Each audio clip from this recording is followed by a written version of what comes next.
तर आज आपण बनवणार आहोत सातारा स्टाईलची पुरी भाजी, जी की मुंबईमध्ये भेटत नाही. ते भाजीच्या नावावरती वाटाणा वगैरे घालून देतात. तर कांदा आपण कापून घेतला, त्याच्यानंतर आलं आणि लसूण आणि कोथिंबीर हे कुटून घ्यायचं मस्तपैकी आणि त्याची अशी पेस्ट बनवायची. भात आपला मस्त छान शिजून झाला आहे, तोपर्यंत आपण बटाटे काढून घेऊयात उकडलेले. बटाटे पण शिजलेत आणि मटकीचं पाणी फेकून द्यायचं नाही, बटाटे कुस्करून घ्यायचे. तर बघू शकता तयारी झालेली आहे. आता आपण फोडणीची तयारी करायची आहे. जिरा आणि मोहरी तडतडायला लावायची, त्याच्यानंतर कढीपत्ता, त्याच्यानंतर जाणार कांदा चांगला भाजून घ्यायचा थोडासा पिंकिश होईपर्यंत. परत टाकायचं टोमॅटो आणि मीठ टाकायचं.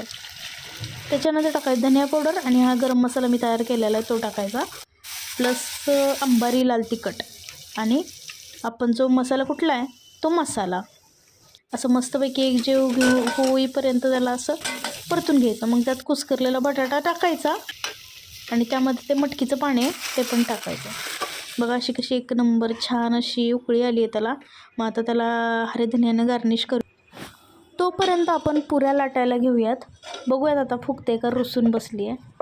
तर बघू शकता असं त्याला थोडंसं टॅप टॅप केलं की पुरी अशी मस्त गोल अशी फुगते छानपैकी. बघू शकता तुम्ही म्हणाल ही पार्सल घेऊन कुठं चालले, तर माझी एक मैत्रीण आहे, ती जाणार आहे बाहेर. तर तिला बोलवलं होतं खायला घरी, पण ती काय आली नाही. मग चला म्हटलं आपणच घेऊन जाऊया. तिला माहीत नाही आहे मी तिच्यासाठी पुरी भाजी घेऊन आली आहे खाली. चला तिची रिॲक्शन बघूया. ये प्राणी देखो अभी शाइनिंग मारते हुए आ रहा है.